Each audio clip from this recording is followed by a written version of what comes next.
Greetings to everyone. Today we are going to see about phosphate solubilizing bacteria.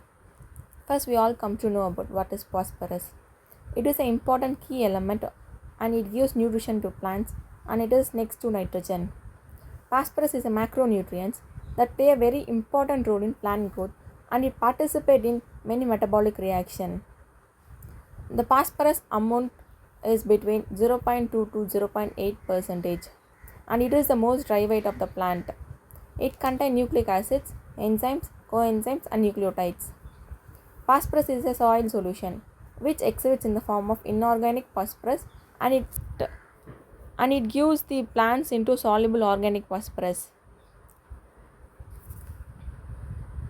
Isolation of phosphorus solubilizing microorganism. First, we all come to know what are the materials we need. We need soil sample, phosphate containing media, petri dish, incubator and sterile tools. Soil sample. We collect the soil from different locations which is in the agriculture field. Then phosphate containing media. We use mostly Pivoski agar or National Botanical Research Institute phosphate media that contain insoluble source of phosphorus. And then we need petri dish and we incubate that in the incubator at 25 to 30 degrees Celsius, and we need sterile tools such as a spatula, pipettes and loops. And what are the steps of phosphate solubilizing are? First, inoculation, incubation, phosphate quantification, comparison and selection, molecular identification. Then production of organic acids, so it comes under mechanism. We will see about what are the steps in phosphate solubilizing. First, inoculation. We want to inoculate that isolate organism into liquid broth containing insoluble phosphate source. Then we have to incubate in a incubator for a particular period of time.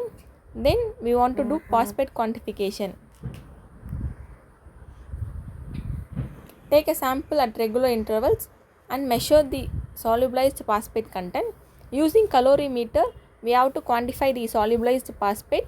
Then we have to measure in spectrometer. Then comparison and selection. We want to compare the efficiency of different isolates of phosphates and we have to select the strains at higher phosphate solubilization. Then molecular identification through genetic level by 16S rRNA sequencing.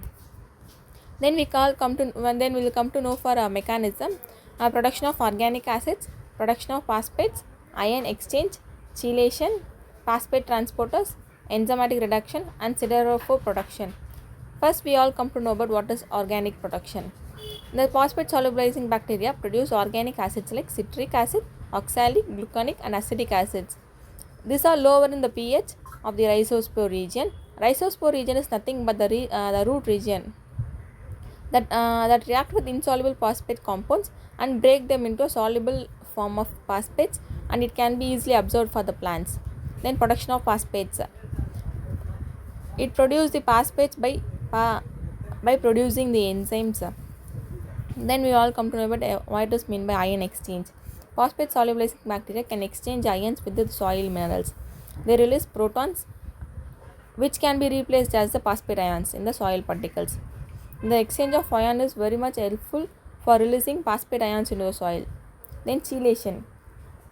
Some phosphate solubilizing bacteria produce chelating compounds that will bind with metal cations such as calcium or iron, which are known to be precipitate phosphate. Then phosphate transporters. Phosphate solubilizing bacteria often possess specific transporters. The role of the transporters is to take insoluble phosphates and convert into them as a soluble phosphates, and it is released in the soil. It gives more beneficial to soil and the plants to absorb nutrition. Enzymatic reaction. It involved in the reducing of insoluble form of phosphates to phosphorus in the soluble form. Through it can reduce iron phosphate to ferrous ions, which react with phosphate to form a soluble ferrous phosphate. Siderophore production. Organic molecules that bind with ion. By chelating ion, siderophore prevent the formation of iron phosphate complex, keeping phosphorus available for uptake of plants. Example, bacteria and fungi and some of actinomycetes Then what are the benefits of phosphate solubilizing bacteria? It improves phosphorus uptake, it enhances the plant growth, it reduces the chemical fertilizer, it is very beneficial to environment, it improves soil fertility, and it is and it contain more important for farming, promotion with the mycorrhizal association, and it helps in disease resistance of plants, bioremedial production, and it is a reference for a phosphate solubilizing bacteria. Thank you.